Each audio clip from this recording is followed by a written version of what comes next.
अस्सलाम वालेकुम।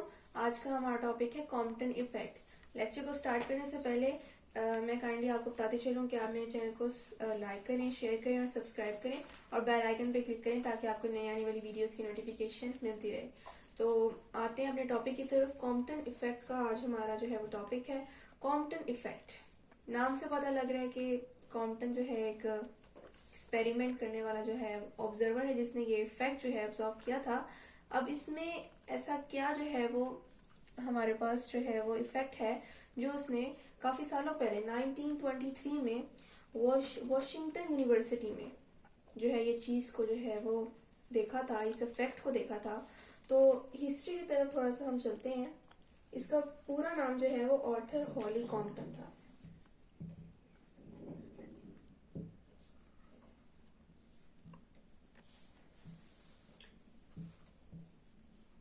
Washington university में 1923 में इसने ये इफेक्ट जो है वो ऑब्जर्व किया था और इस इफेक्ट का नाम इसीलिए कॉम्पटन इफेक्ट पड़ा है क्योंकि इसी ने जो है ये एक्सपेरिमेंट परफॉर्म किया था जिसमें हमने ये डायग्राम जो है ड्रॉ की है।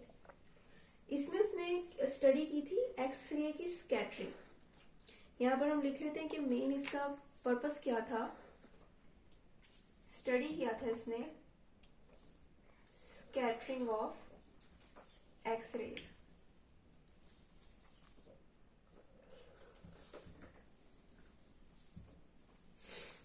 तो ये हमारे पास डायग्राम है। अब इसको हम देख लेते हैं कि ये हमारे पास जो रेज निकल रही हैं ये हमारे पास एक्स रेज है और एक्सरे ट्यूब से ये एमिट हो रही हैं। ये हम लेटर ऑन देखेंगे कि किस तरह एक्सरे जो है वो एक्सरे ट्यूब से जो है वो एमिट होती हैं। तो उसके बाद यहाँ पर हमारे इस पॉइंट पर सी पॉइंट पर ग्राफाइट है, उसके इलेक्ट्रॉन को जो है इसने एज अ टारगेट जो है वो हिट करना है। तो अब हमने देखना है कि एक्सरे जो है इसने ये परफॉर्म एक्सपेरिमेंट करने के लिए जो ये सेटअप जो है इसको लिया था वॉशिंगटन यूनिवर्सिटी में। इसने एक्सरेज ट्यूब से एक्सरेज को पास आउट करवाया जो कि एक होल से पास करके जो है ग्राफाइट के इलेक्ट्रॉन को जाके हिट करती हैं एज अ टारगेट, जिसकी वजह से जो इलेक्ट्रॉन था ग्राफाइट का उससे एनर्जी मिली और वो एक्सरे जो है वो स्कैटर कर दी at some angle theta after collision with the graphite electron. यानी कि और हमने आगे जो है एक डिटेक्टर लगाया है। डिटेक्टर को हमने ये चीज देखने के लिए लगाया ताकि वो मेजर कर सके स्कैटरिंग ऑफ एक्सरेज को। तो हमारा यही मकसद है कि आज हमने स्कैटरिंग ऑफ एक्सरेज को देखना है कि आखिर ये किस वेवलेंथ की होती है एक्सरेज, और कॉम्पटन ने इसी को जो है वो स्टडी किया था। अब कॉम्पटन ने एक चीज और जो है ऑब्जर्व की थी कि जो इंसिडेंट एक्सरे की जो है वो रेज हैं उसकी वेवलेंथ जो है वो लैम्डा आई को उसने उससे डेजिग्नेट किया। उसके बाद जो वेवलेंथ लैम्डा एस है वो वेवलेंथ है जो स्कैटर्ड हो चुकी है एक्सरे की। वो वेवलेंथ को उसने जो है वो लैम्डा एस से जो है वो डिनोट किया है। तो मैं यहाँ पर अब इस डायग्राम को लेबल कर रही हूँ कि जो एक्सरे स्कैटर हो चुकी है after the collision with graphite electron उसको उसने लैम्डा एस कह दिया, और जो अभी ग्राफाइट पर जो है वो हिट नहीं की है, अभी इंसिडेंट नहीं हुई है, उसको उसने जो है वो लैम्डा आई का नाम दे दिया है इसको, जो अभी ग्राफाइट के इलेक्ट्रॉन पर हिट नहीं हुई है। तो अब हमें पता है कि जो एनर्जी है उसका वेवलेंथ के साथ इनवर्स रिलेशन है। यहाँ पर इस बात को देखना जरूरी है कि एनर्जी जो है उसका वेवलेंथ के साथ, अब हमने वेवलेंथ को डिस्कस करना है स्कैटर्ड एक्सरे की वेवलेंथ को, तो हमें ये रिलेशन को जो है उसको उसके मुताबिक इस चीज को एक्सप्लेन करना सही रहेगा कि एनर्जी और वेवलेंथ का आपस में इनवर्स रिलेशन है ये एक्सप्रेशन के मुताबिक। तो जब कॉम्पटन ने ये चीज देखी कि इंसिडेंट होने से पहले जो एक्सरे थी जिसको उसने लैम्डा आई का, जिसको उसकी वेवलेंथ को लैम्डा आई का, उसकी एनर्जी लैम्डा एस, वो वेवलेंथ जो एक्सरे स्कैटर्ड हो चुका है उसकी वेवलेंथ लैम्डा एस वो as compared to H I जो है वो ज्यादा थी। ये अब कैसे? क्योंकि इसकी एनर्जी इससे जो है वो ज्यादा है। जब इसने अभी इंसिडेंट होना है उससे पहले इसकी एनर्जी ज्यादा थी। जब इसने ग्राफाइट के इलेक्ट्रॉन को हिट किया, इलेक्ट्रॉन ने एक्सरे की एनर्जी को एब्जॉर्ब कर लिया और उसको सम काइनेटिक एनर्जी भी मिली जिसकी वजह से वो मूव कर रहा है विद सम वेवलेंथ, उसको हम बाद में डिस्कस करेंगे। और जिसकी वजह से हमारी ये जो स्कैटर्ड एक्सरे है वो उसकी एनर्जी जो है वो सारी इलेक्ट्रॉन ने ले ली। कुछ इलेक्ट्रॉन ने एनर्जी उसकी जो है वो वैलेंस शेल से जो है वो बाहर जाने के लिए ले ली और कुछ उसकी काइनेटिक एनर्जी को यूज कर लिया उसने, जिसकी वजह से सारी एनर्जी जो है वो एक्सरे की वो इलेक्ट्रॉन ने ले ली, ग्राफाइट के इलेक्ट्रॉन ने। तो जिसकी वजह से जो ये स्कैटर्ड एक्सरे है उसकी energy as compared to lambda I small है।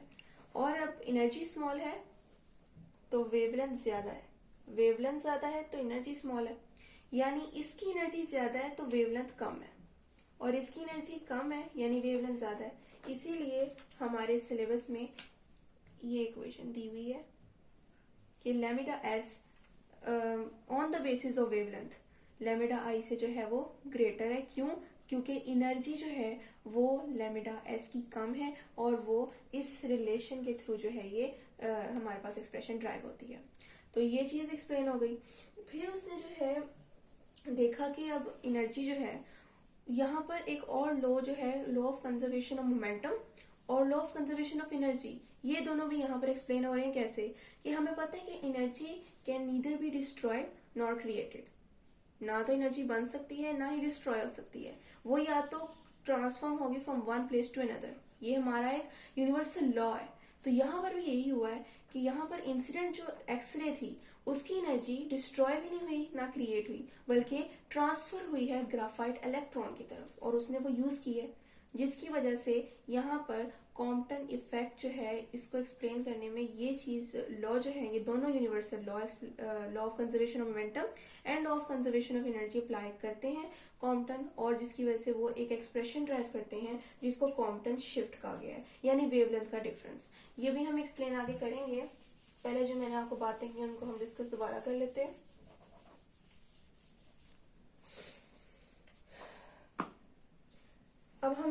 अब जो वेवलेंथ जो इंसिडेंट हुई है और जो स्कैटर्ड हुई है वो जाहिर है उसकी कोई मोमेंटम भी है। मैंने क्योंकि लॉ में law of conservation of momentum का भी जिक्र किया है तो उसकी भी डायग्राम एक बार रफली ड्रॉ कर लेते हैं कि ये थी इंसिडेंट रे जो कि ग्राफाइट पर हिट होने के बाद इंसिडेंट होने के बाद जो है वो स्कैटर हो गई और स्कैटर होके वो किसी अपनी वेवलेंथ जो उसकी चेंज हो गई थी उसमें वो मूव कर गई और ये जो इलेक्ट्रॉन है जिसने एनर्जी इंसिडेंट एक्सरे की ले ली वो भी किसी मोमेंटम से मूव करने लग गया और यहाँ पर जो है वो एंगल थीटा जो है वो उसका जो है वो शिफ्टिंग आ गई और वेवलेंथ में डिफरेंस आ गया।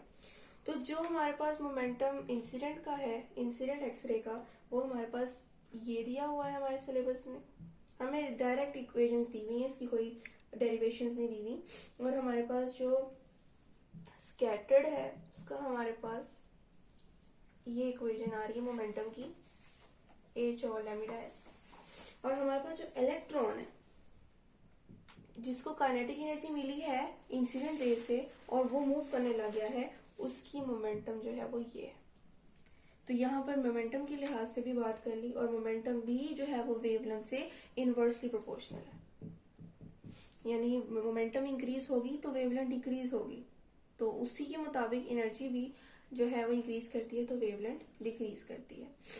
तो ये मोमेंटम और एनर्जी के मुताबिक जो है दोनों एक्सप्रेशन जो है मैंने आपको बता दिए।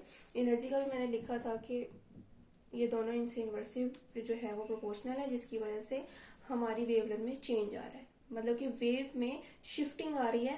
पहले जो है वो ज्यादा थी एनर्जी जिसकी वजह से वेवलेंथ कम थी और अब वेवलेंथ जो है वो ज्यादा है क्योंकि एनर्जी कम है।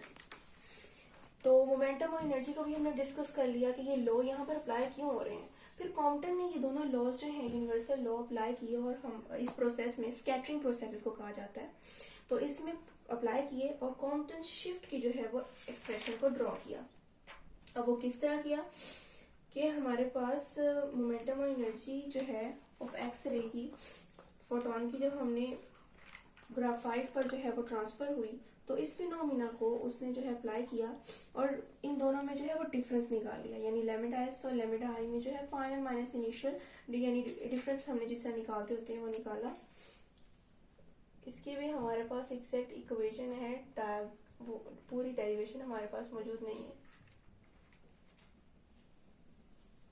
ये हमारे पास इक्वेशन है, ये उसने ड्राइव की थी। और ये हमारे पास है चेंज इन वेवलेंथ, कि चेंज क्या आ रहा है, और इसको हमने कहा है कॉम्पटन शिफ्ट। तो हमारे पास जो एच है ये प्लैंक्स कांस्टेंट है इस इक्वेशन में। मैं पैरामीटर्स को डिस्कस इसलिए करी क्योंकि हमारे पास इसकी एग्जैक्ट डेरिवेशन बुक में अवेलेबल नहीं है। और जो एम नॉट है ये हमारे पास है रेस्ट मैस ऑफ इलेक्ट्रॉन, जब वो हिट होने से पहले जो है उसका क्या मैस था इलेक्ट्रॉन का ग्राफाइट के, वो हमारे पास एम नॉट है। और थीटा इसमें इक्वेशन में हमारे पास क्या है, वो स्कैटरिंग एंगल है कि किस एंगल पर हिट होने के बाद जो है एक्स रेज जो है वो स्कैटर होती हैं। तो उस चीज को थीटा एक्सप्लेन करता है। तो ये इसकी छोटी सी जो है वो ब्रीफली जो है वो थोड़ी सी इसकी इंट्रोडक्शन था इस इक्वेशन का, जिसको उन्होंने डायरेक्ट हमारी बुक में दिया हुआ है। अब हम वापस इक्वेशन पर चलते हैं। तो हम इस इक्वेशन को फिर इस तरह भी लिख सकते हैं, यहाँ पर डेल्टा लैम्डा, डेल्टा का मतलब चेंज होता है, तो यानी चेंज ही आ रहा है वेवलेंथ में। तो उसके बाद हमने ये इक्वेशन लिख लिया। जो हमारे पास ये फैक्टर है, ये फैक्टर हमारा कहलाता है कॉम्पटन वेवलेंथ कहलाता है। और इसकी वैल्यू हमारे पास जो होती है वो हम निकाल लेते हैं खुद, कि हमारे पास जो कंप्यूट करके जो आती है वो 2.43 इंटू 10⁻12 मीटर है। अब मीटर जो है वो यूनिट है लेंथ का, यानी लेंथ की जो डायमेंशन होगी वो ही इस चेंज इन वेवलेंथ की डायमेंशन होगी और इस पूरे फैक्टर की होगी। तो हमें पता है कि जो हमारे पास इस फैक्टर की जो है उसके थ्रू हम डायमेंशन भी निकाल लेते हैं।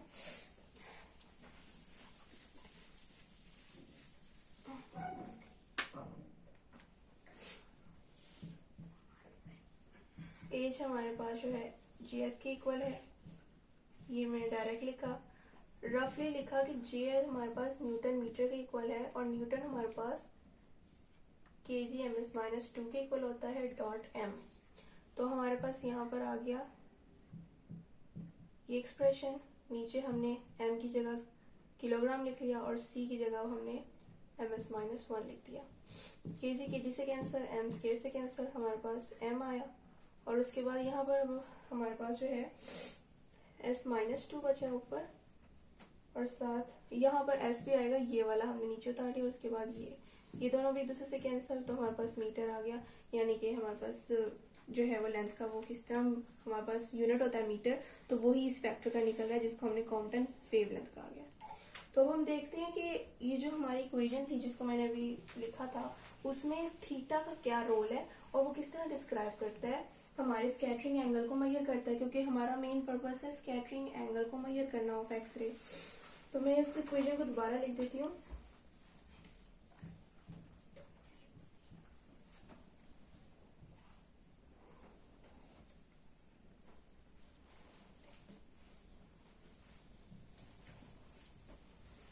अगर हमारे पास थीटा जो है वो सपोज करें कि हमारे पास 90 का है, थीटा अगर 90 का है तो cos 90 हमें पता है कि 0 के इक्वल होता है।